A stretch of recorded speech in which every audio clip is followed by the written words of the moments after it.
We had a press conference earlier today. Okay, so did you guys didn't watch the stream or anything? Was there? I don't know your process of it. You guys just got clips. How did it work? How did it work for you guys?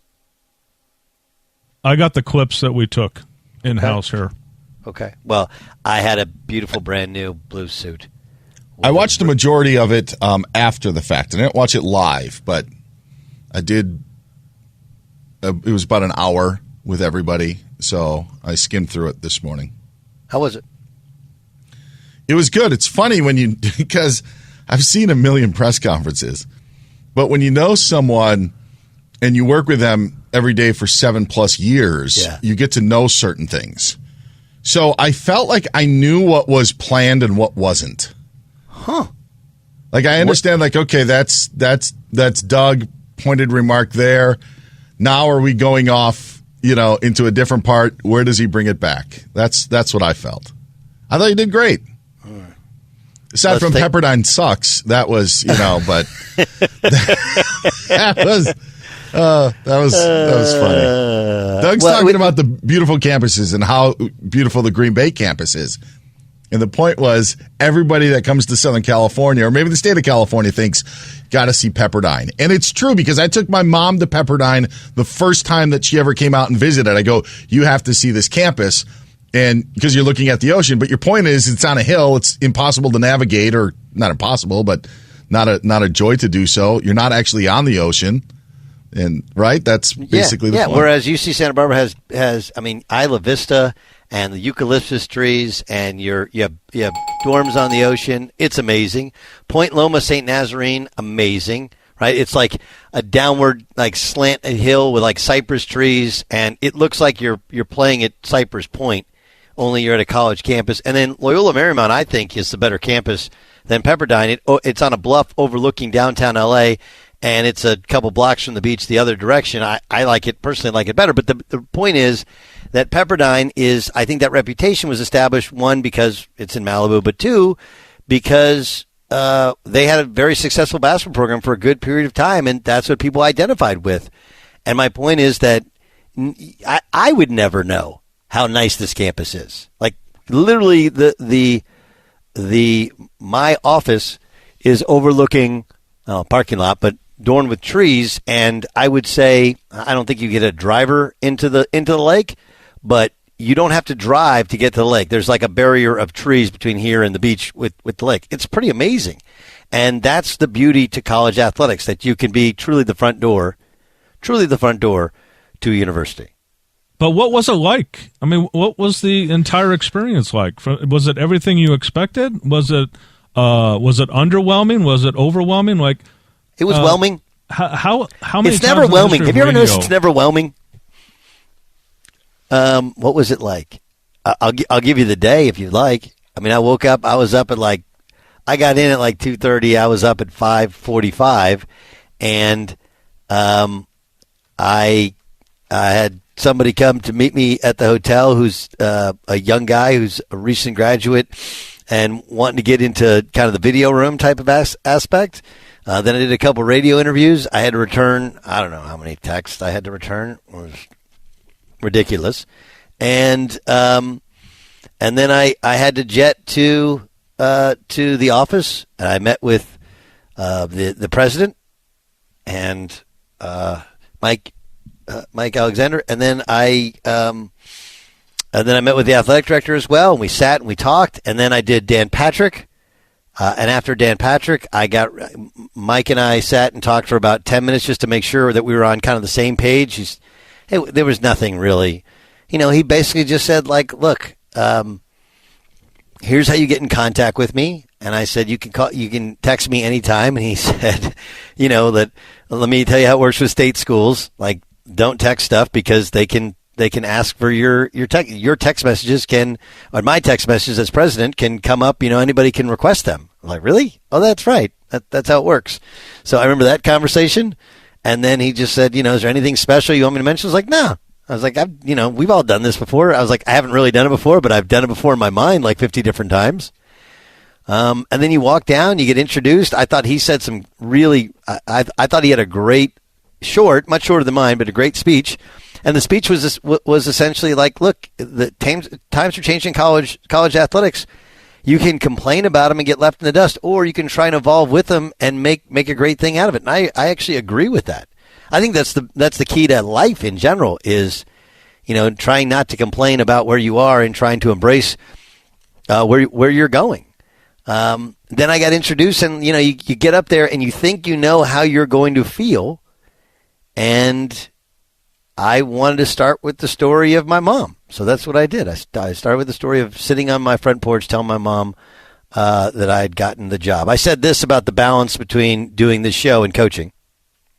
Most coaches have their own coaches show, obviously not live, not for 2 hours live nationally. Most coaches have moments to which they're out of the office and somebody else is managing the players and the situations. But obviously we're going to play as we go here. But in terms of the mental gymnastics of doing it, I know I can do it. I just have to prove I can do it. I said this about my best attribute as a coach. And I'm 48 years old. I'm not getting any younger. This is what I was meant to do. I can talk, and I can teach basketball. That's about it. That's about it. I can cook. I can't really clean. I can drive very, very fast, although I have a tendency to get pulled over. I got pulled over last night, though, because my rear taillights weren't on. I had, you get a rental, and I thought it was on auto, that everything else was on. Did you have Illinois plates in the rental? I did not. That's a great question. I forgot about that Illinois plates always get pulled over in the northern part of Wisconsin. You taught us that last year. That was so good. Why is that? Because everybody from Illinois comes to Wisconsin and speeds in the summer, and it's really annoying. They just go fly past you. So the state troopers who are gunning people on the highways as everybody's going up north, they are partial to the Illinois plates. So Illinoising, Dan. Oh, we got some acronyms, but we'll leave those for another day. Yes. I said this about the difference between winning as a player and winning as a coach. I've been on the microphone. I've been on the court. I've been on the sideline. I coached in something called the Maccabi Games. It's like the Jewish Olympics. And I won 2 gold medals as a player, but I won 2 gold medals as a coach, and it was better. It's a lot better. Yeah, I feel it's just more rewarding for me, for my brain, to help others win than it is to win myself. I don't know what.